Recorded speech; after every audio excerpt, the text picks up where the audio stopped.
to be efficient under socialism, to do all the jobs that need to be done under socialism. The socialist response to that argument was, well, there'll be a new socialist man who'll be developed, and that socialist man will work for the currency of social approval, not for coin, not for money. Okay. So be that as it may, that was the state of the debate, and the economists, I must say, had the better of that debate also. Okay. But it wasn't really the ultimate critique of socialism that would destroy its foundations. Now, what Mises did in this article was to set out a thesis. Okay, and the thesis is fairly simple. What he said was that a socialist economy, okay, which another way of putting that, the rational allocation of resources under socialism, that is, using the scarce resources of society to achieve the most valuable ends, was impossible without economic calculation.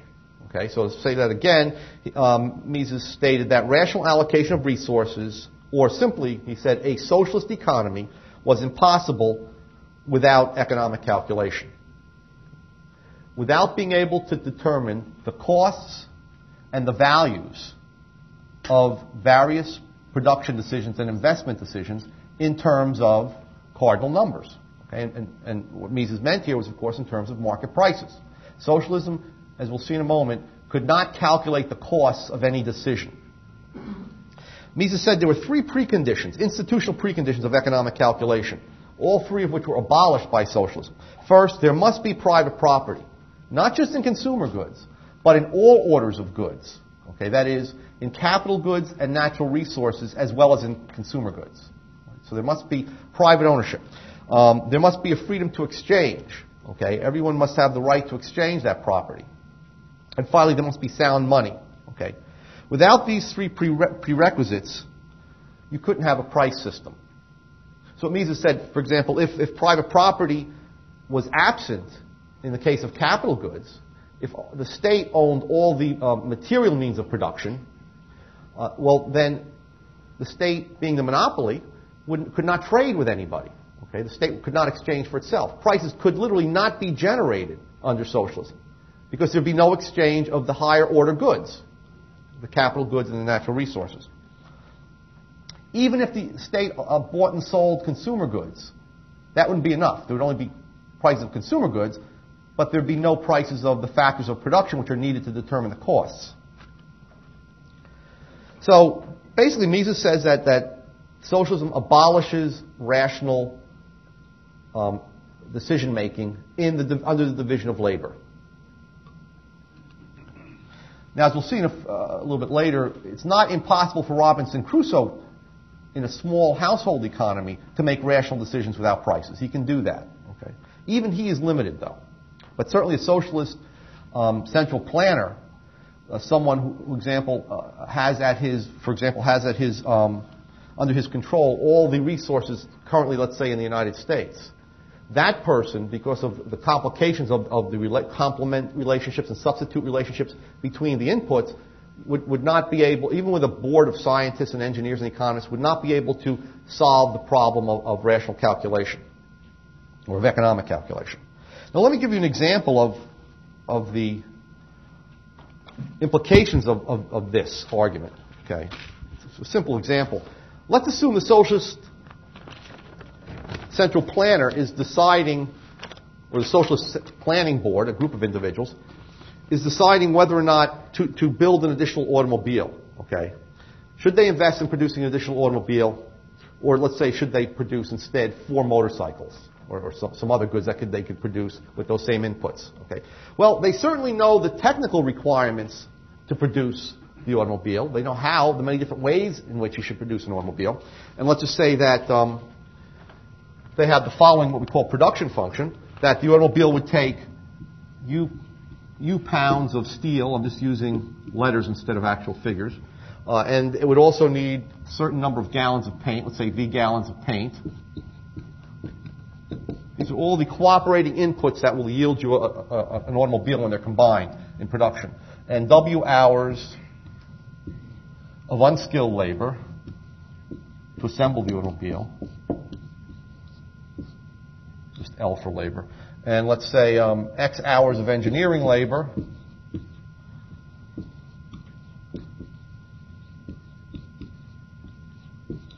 and let's just say Y kilowatt hours of electricity, and finally a certain amount of machine time.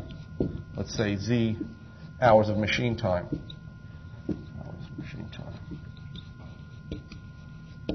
Well, Mises' point was that it could not rationally make this decision. Okay?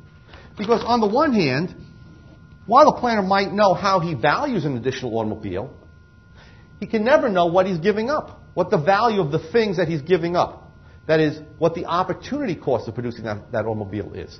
Why? Because these are heterogeneous magnitudes. He cannot add up pounds of steel with gallons of paint, with hours of unskilled labor, to get one single figure, a cost figure, to compare to the value. Okay.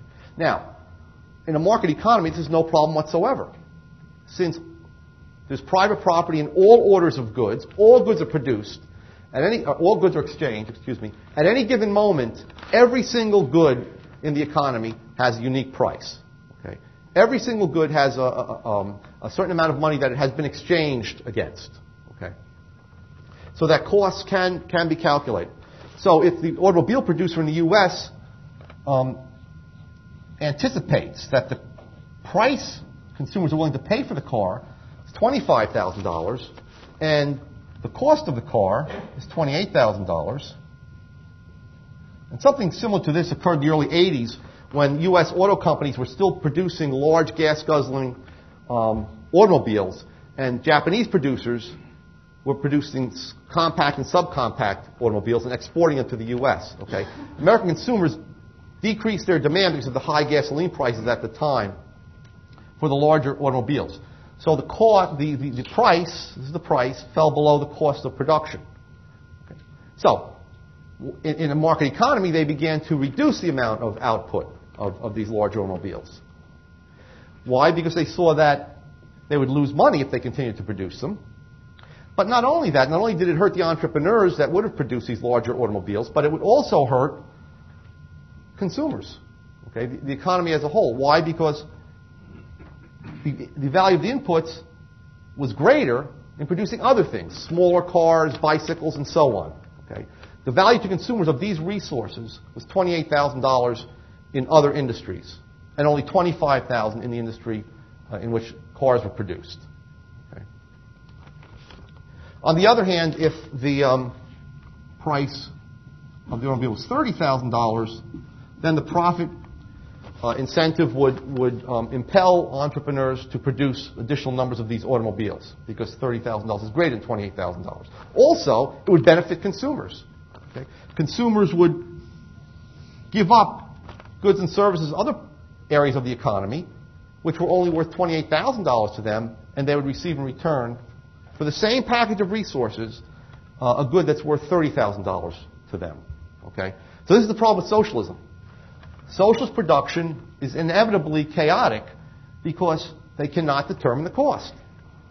Even a minor production decision, should they use more unskilled labor, should they use W plus A hours of unskilled labor, make the process more labor intensive, and use less machine time?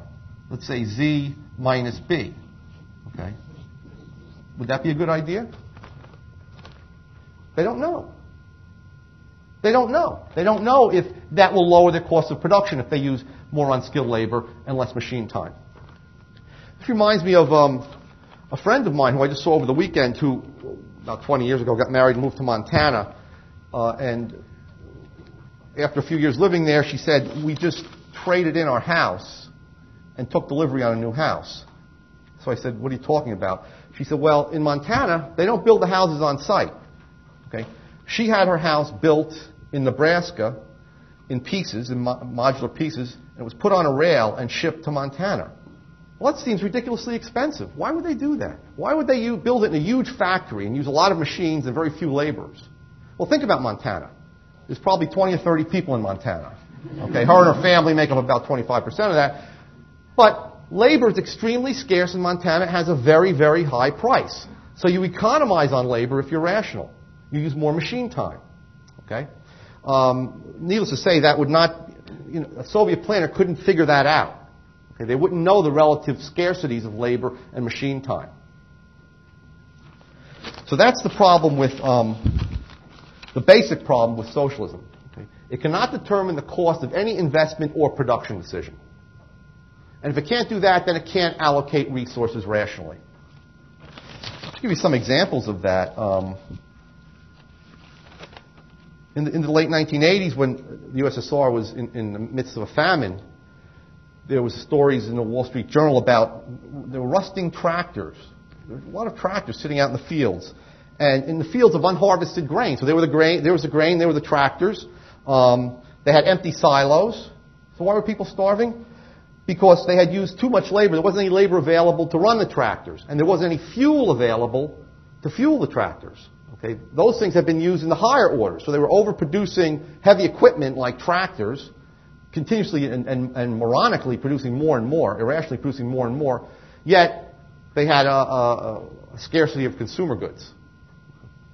Other examples is without a price system, there has to be an alternative mechanism of deciding what goods to produce. And in the Soviet Union, it was called gross output planning.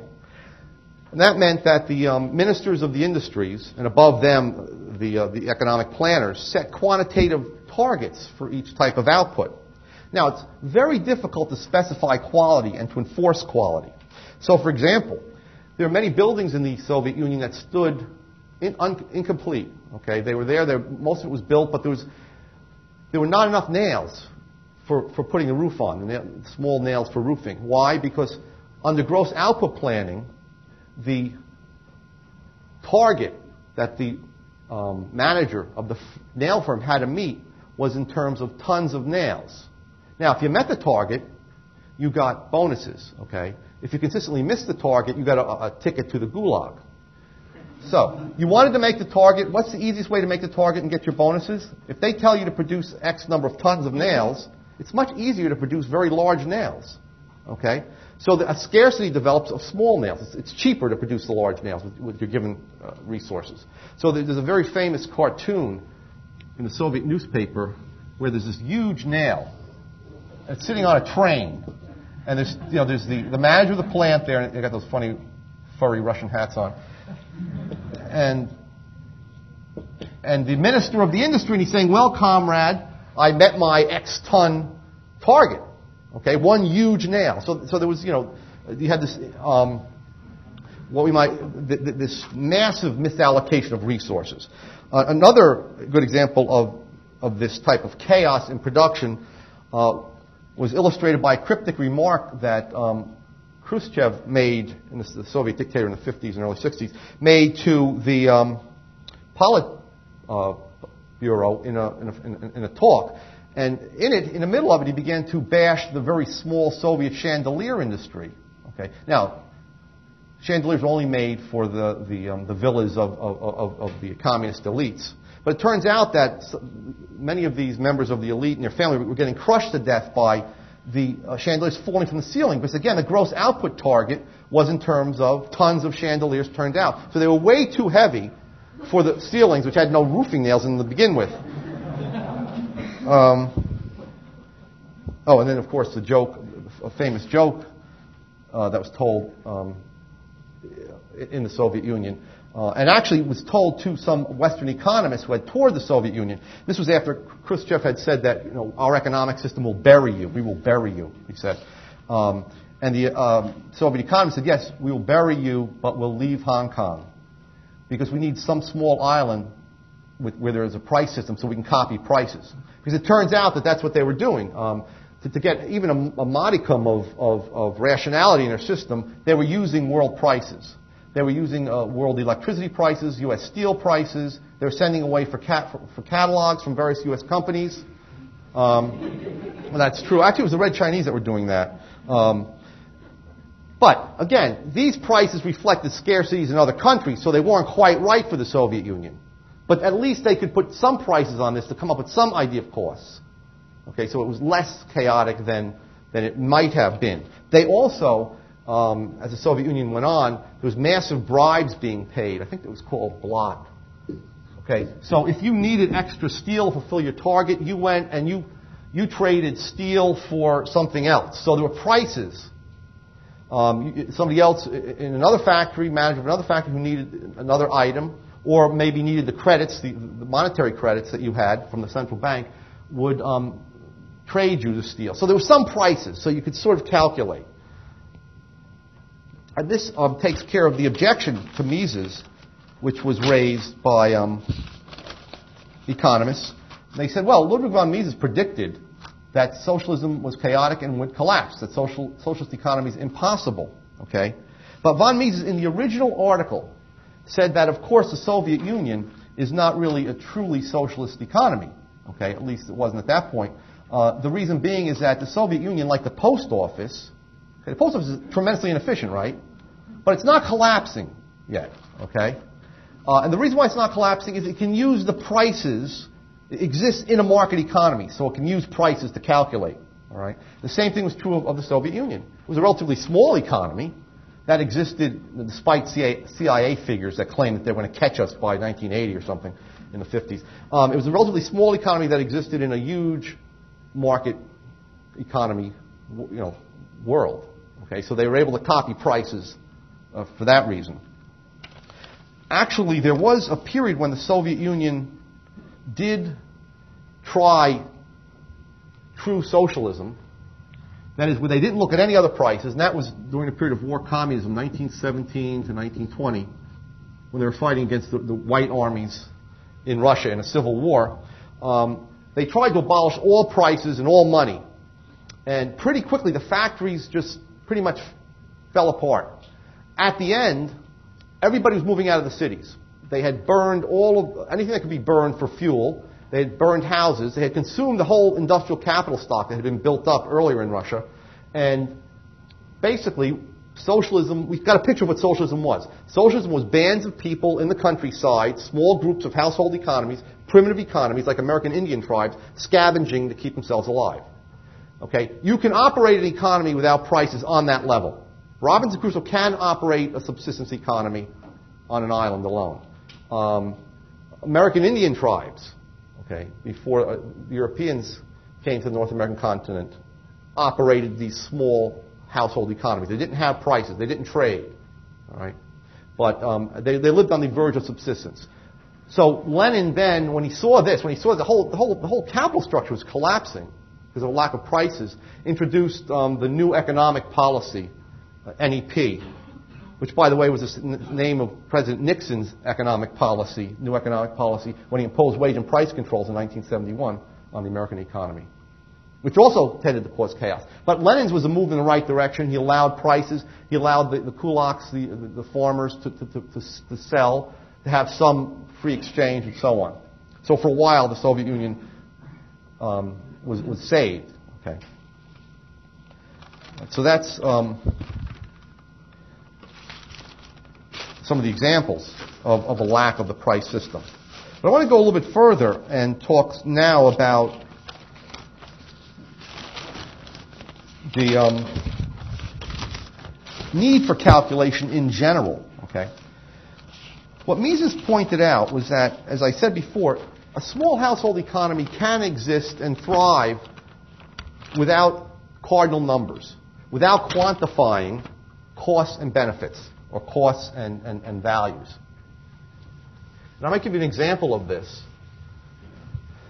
If you have a simple economy where there's only one or two inputs, let's just say Robinson Crusoe's own labor and the natural resources, then you can directly evaluate the costs of your actions. So you don't need prices. Let me give you an example. Let's say Robinson Crusoe determines that he's going to work 12 hours a day. And he wants to allocate those 12 hours of labor to the most highly valued uses, as determined by his value scale. And let's say each of these uses takes 4 hours. So first and highest would be producing 2 coconuts. Okay, it takes 4 hours to find these trees and climb up and get 2 coconuts. Second use of 4 hours is, let's say, standing in a stream for 4 hours and trying to catch fish, and maybe he can come up with 1, okay, with his hands. And finally, let's say the last block of 4 hours in the 12-hour period is he finds wild mushrooms and he collects 2 pounds of wild mushrooms.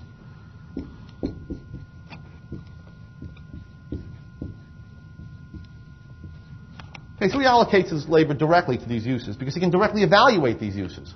Now let's assume that for a moment that he finds out that there's berries on one part of the island and he can make berry wine out of it. Okay, so he can drink himself into a stupor and forget all these problems that he has. Now, the question is, should he use 4 of those scarce hours to produce this berry wine? Okay. Well, he knows how he values the wine. How about the input, the labor? Can he value his labor?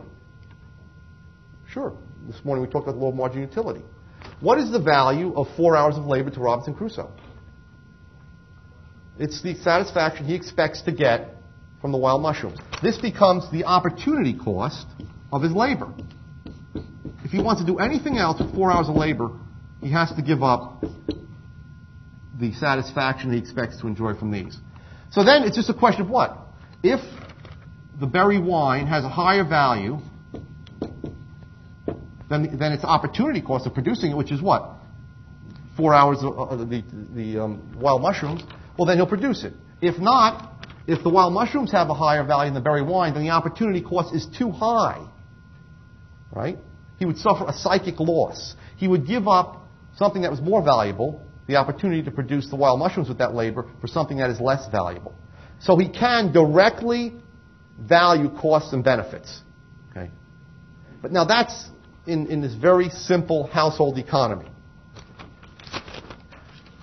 If you even put Robinson Crusoe on a planet, let's say he's Captain Kirk now, and there was some sort of an episode where there was a computer on a planet that was programmed for warfare, and they were fighting these wars and stuff.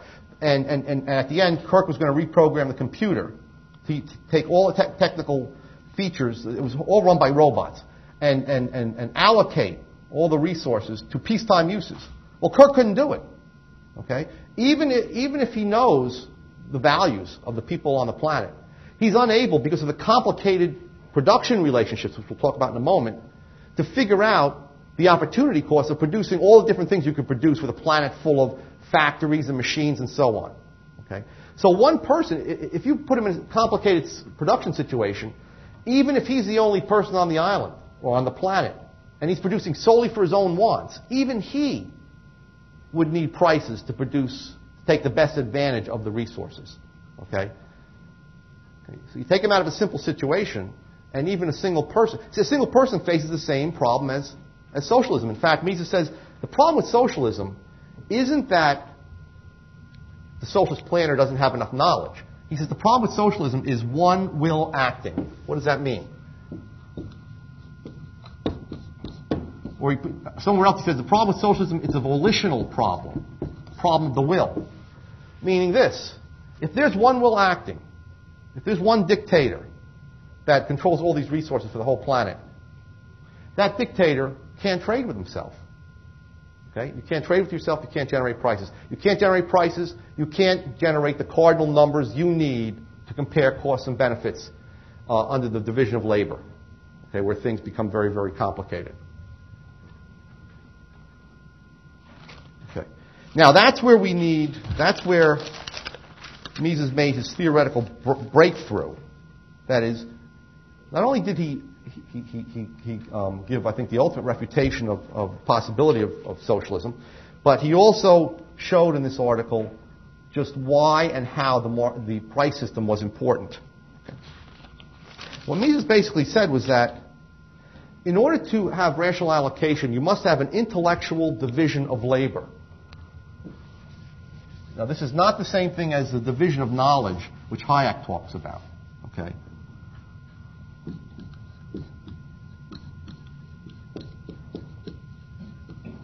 You have to have different people valuing goods and trading goods with one another. You have to have producers and consumers trading and setting consumer prices, and you have to have resource owners, laborers, capitalists, natural resource owners, trading with the entrepreneurs so that they're setting prices of the inputs or the factors of production. So people must fill these roles. There must be more than one will. There must be different wills valuing things differently in trading before you can have rational allocation. Mises called the market economy an appraisement process, and I'll explain what I mean by that. Okay, we can refer to it as a social appraisement process.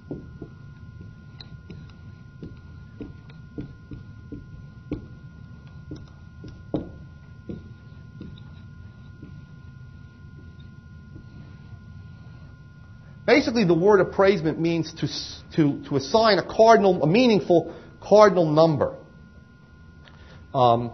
to a good. Okay, let me give you an example, a schematic example of this. Here's what you have in a market economy. You have consumers up here. Let's put them in a box. They're the ones who are purchasing quantities of consumer goods according to their value scales. You have entrepreneurs here. They play the pivotal role in the market economy.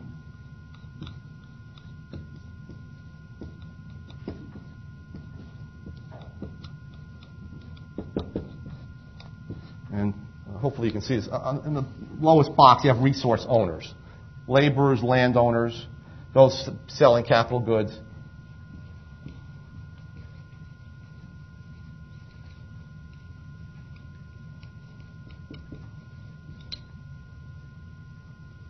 Now, what happens is that the interaction of consumers and entrepreneurs set consumer goods prices. So you have prices of consumer goods, consumer prices.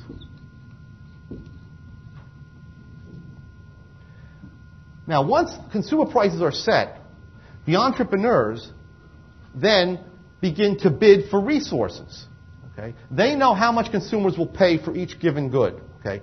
Given that knowledge, and the knowledge of the production function, of how we go about actually producing any given good, they are then able to bid for resources according to the law of marginal productivity. Okay? When they do that, you then have capital goods prices, and other resource prices. So you have a whole price structure. Okay? You have a whole at any given moment, there are prices for every single consumer good conceivable, and there's a price for every single existing capital good and other type of resource. Let me just use resource prices to make sure you understand it's more general. Okay. Once that happens, as a result of this entrepreneurial bidding, okay, you have resource prices, then individual entrepreneurs can do what? They can determine the cost of any single production decision.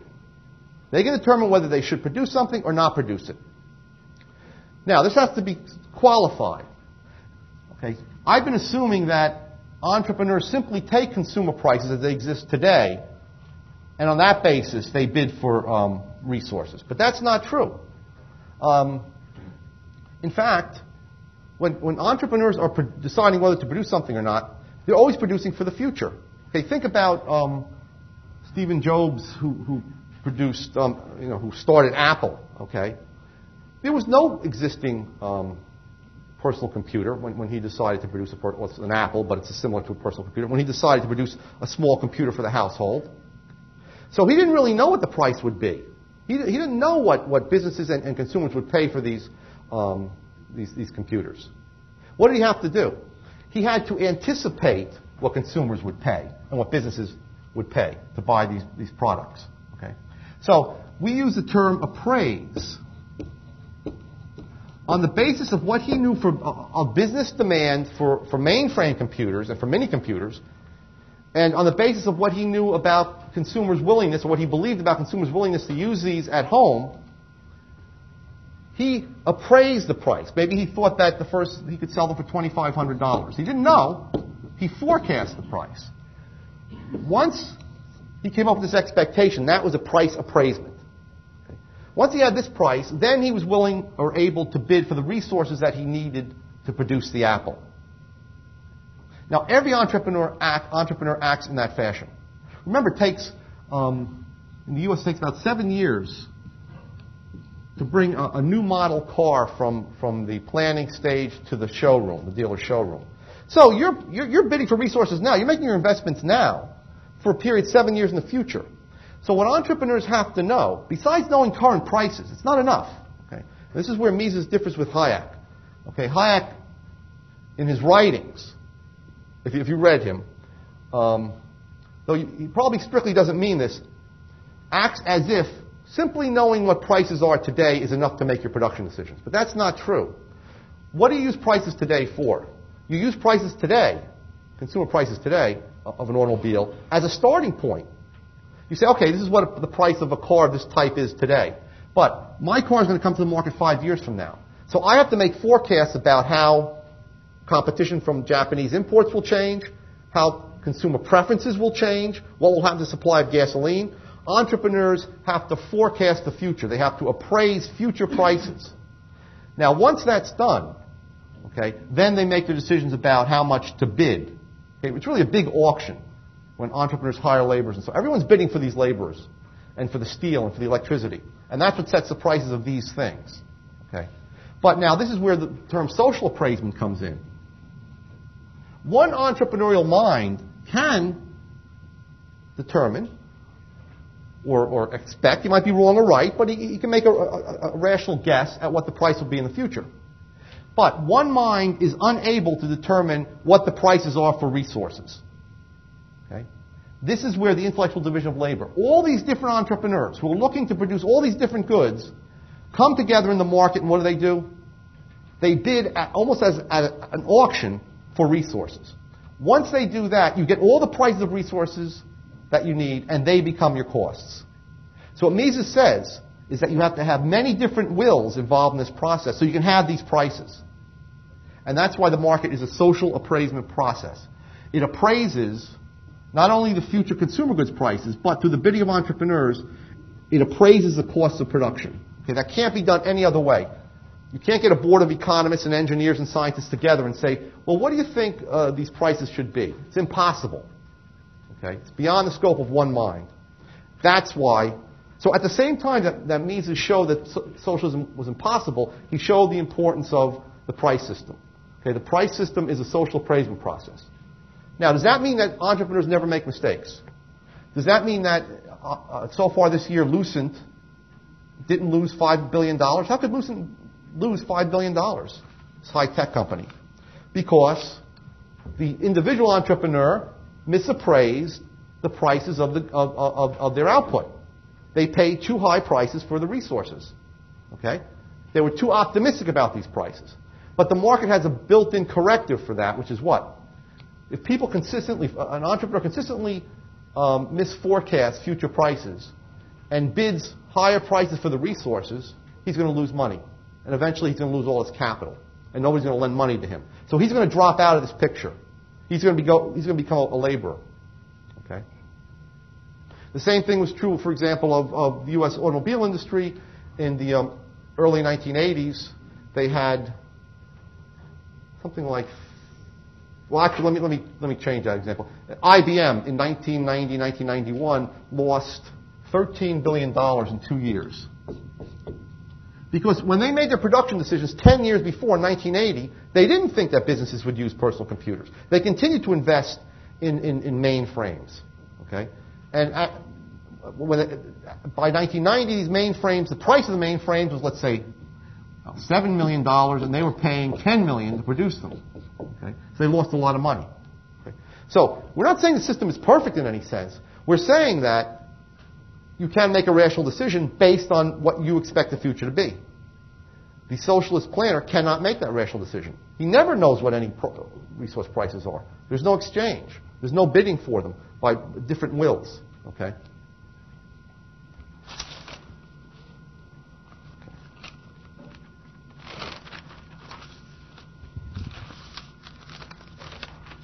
So the problem of socialism is not a problem of knowledge. And actually, I'll get to this in a moment. Let me just hold off on that. What I want to do now is just to talk a little bit about how socialists responded to Mises' argument in the 1920s and then the 1930s.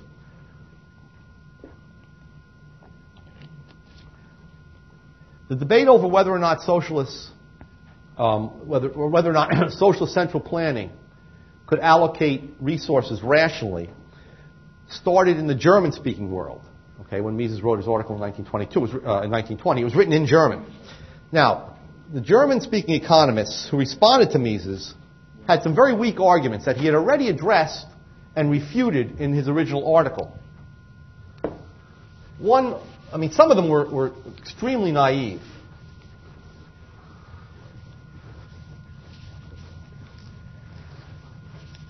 One famous Marxist, Otto Neurath,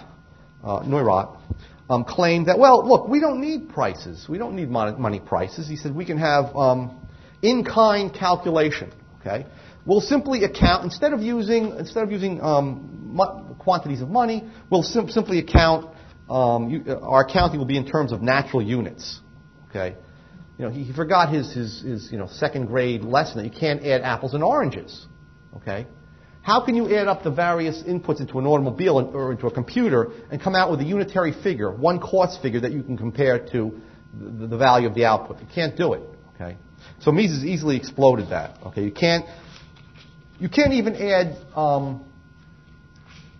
the resources or hours of labor together. It's heterogeneous. Obviously, Michael Jordan's labor is not the same as and is not expressed in the same units as the labor of, let's say, a basketball player who's at the end of the bench, the 12th man coming off a bench.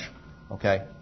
In fact, that's the second response to Mises. Well, we'll use labor, okay, as our unit of accounting. We'll account in terms of labor. But again, Mises pointed out in his original article, labor is heterogeneous and of differing quality. Okay, brain surgeons, obviously, the labor of a brain surgeon is different from that of a ditch digger, and so on. Okay, so that I don't think we need to say much more about that. Also, if you just account in terms of labor, remember that you have natural resources and you have capital goods, and the value of those scarce goods are not accounted for. So you use them wastefully in the production process, and as a result, you begin to have chaos in the production of those natural resources and capital goods. What about the most sophisticated of these early arguments was what we need to do is to tell the managers after the socialists take over. Okay, what we'll do is we'll tell the managers do the same thing that was being done before. Okay, produce the same goods, produce them in the same way. That'll be efficient. It'll be as efficient as the capitalist economy before it. But of course, what does that leave out of account? That assumes that the economy is static, that human wants never change, that technology never changes, that available resources, new available resources never come into existence, that other resources aren't depleted. It assumes absolutely no change. And that's not the real world. So as time goes on, producing the same things will become less and less efficient. Okay? You will not be able to take advantage of new opportunities of using lower cost materials that come into existence because of technology. Okay? You will not be able to respond to changes in consumer demand. So you'll be using resources in less and less valued ways. And the economy will become more chaotic as the underlying data change. Mises had said all of that.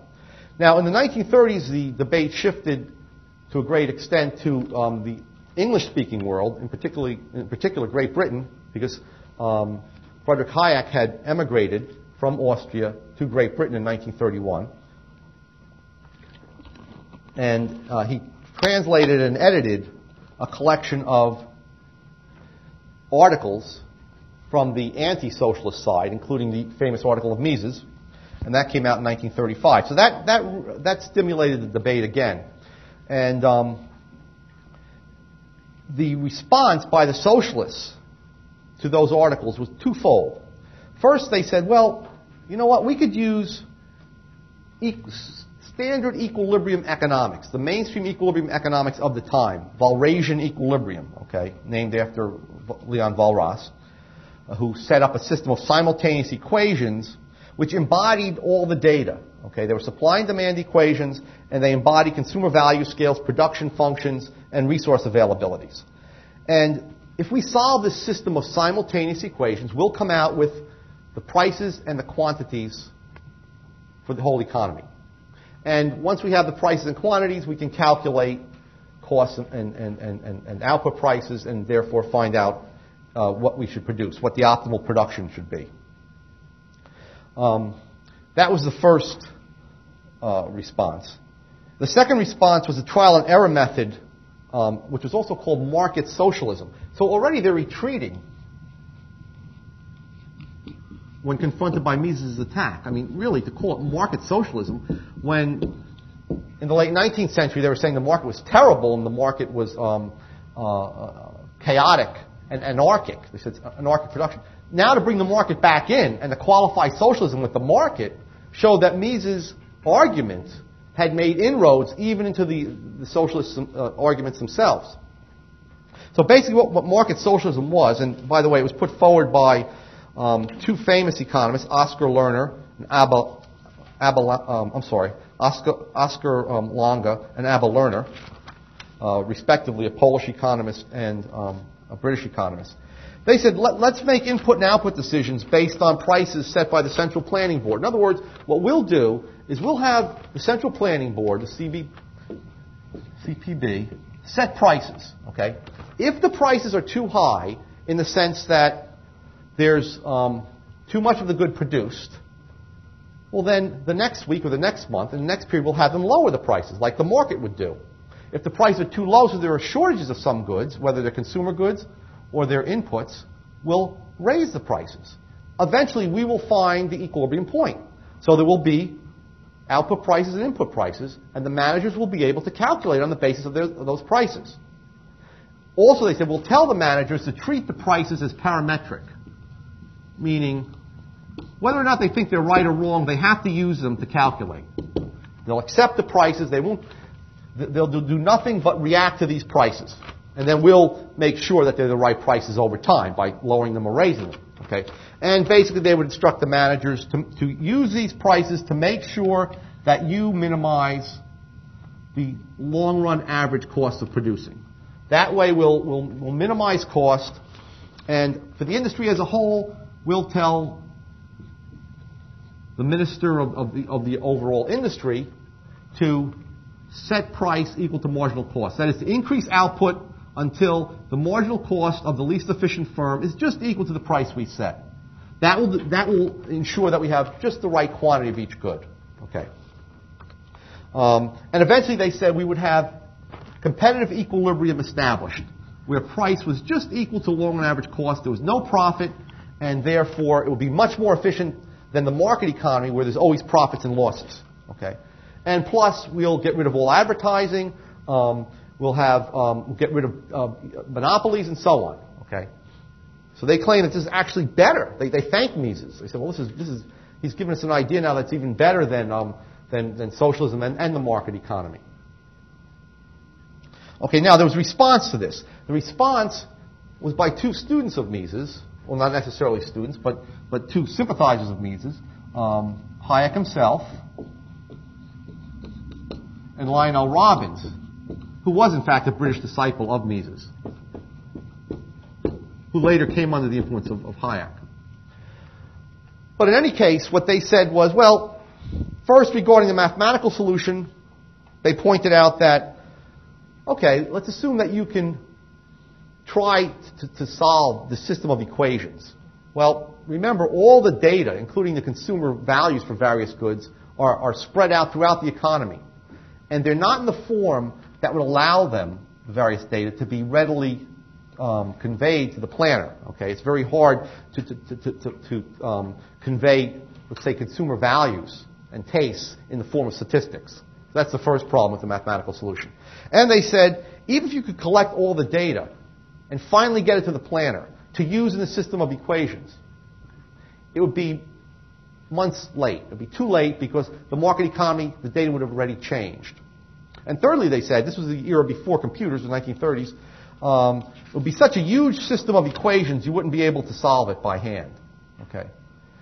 But still, they were admitting what? They were admitting that socialism could exist, but it wouldn't be if it used this method, it wouldn't be as efficient. Now, when it came to market socialism, Hayek answered this, and he said, well, two things are wrong with market socialism. The CPB couldn't change the prices rapidly enough. Okay? On the market, prices change as soon as a shortage appears, as soon as a surplus appears. But the planners would do it every month or every 2 weeks. Okay? They can't do it minute to minute. It would be impossible. Okay? So you would never have the same prices as you would on the market. And secondly, the prices that you have there, since they're set by the planners, don't embody the knowledge that the individual firms have and that the individual producers and resource owners have in a market economy. But yet again, what Hayek was really saying there, okay, what he was really retreating from Mises' point that socialist economy is impossible. He was saying, well, socialism could calculate, but would be a day late. Okay, it would be a little bit late, and it wouldn't be as efficient. He wasn't saying that socialism was impossible. He's saying that it would be very efficient, very inefficient. Okay. Now, Mises, in 1940, in his German language forerunner of Human Action, and he repeated these arguments in 1949 in Human Action, Mises had a devastating rebuttal to these plans of the socialists. He said, for example, with the mathematical solution, he said even if the director or the central planning board knew all of the economic data, okay, he would not be able to find the correct prices. Now, the reason why, okay, using the system of equations, the reason why is that Mises said, look, if you look around you, there are many factories, many machines, railroads in particular, that were built many years ago, expecting the future to turn out one way, but it turned out another way. So these goods we want to use these capital goods, but we want to change them. Okay, they're disequilibrium capital. Okay, we can find better way to combine our resources into capital goods in the future, but we don't want to throw these away. They're useful now. We'll use them until they wear out, and step by step we'll transform them into more efficient capital goods, given what the data will be. Mises said, you need profits and losses to do that. You need to know step by step which machines should be allowed to allowed to fall into disuse, and which new machine should we introduce. Okay, we don't want to produce the same machines over and over again, but if you had a mathematical solution, that's what it would basically boil down to. Okay, it's based on the given capital, which, as Mises pointed out, at any given moment in time is wrong. There's a lot of errors embodied in capital goods at any moment in time. So he said that even more strongly than Hayek, that it would be ridiculous. It would only be that mathematical solution would only make sense in a static economy where nothing changed, where your machinery and so on was correct and nothing changed, and would be correct in the future. There you could use a mathematical solution, but that's not the real world. You need profits and losses to transform the capital stock. Okay. Right now, at every moment, entrepreneurs throughout the country, throughout the U.S. economy, are making decisions about producing new and different types of capital goods on the basis of what they perceive to be profits and losses. Now, what about the other alternative, the market socialism? Mises simply said it's a contradiction in terms. It shows, he said, that my critique has triumphed. He says that market socialists misconceive capitalism. He says they believe it's a managerial system. Okay. Well, you just change the prices and the good little managers make all the decisions. Okay. But he said market economy is not a managerial system. It's an entrepreneurial system. He says entrepreneurs don't just make the everyday decisions. That's up to the managers for the most part. He says entrepreneurs decide which industries to destroy and which new industries to create. Entrepreneurs, for example, decide to destroy the slide rule industry in the 1970s when people began to use hand calculators. They decide to destroy the typewriter industry when people began to use word processors, and so on and so forth. Mises said, in other words, you need a stock market, you need a commodity market, you need people to risk their wealth in determining how to change whole industries, to abolish industries or to radically transform them. He said the socialist planning board, which was telling the managers what to do, they themselves don't have prices. They're making these prices up. Okay. But when you have a stock market, you have the prices that direct wealth holders, entrepreneurs, into risking their wealth to make decisions about an uncertain future. So basically, Mises exploded the whole idea of market socialism. He called it just playing at market. Okay, just children playing at market. Just picking numbers out of a hat. If you could just pick prices out of a hat, they would be no less wrong than trying to set prices by the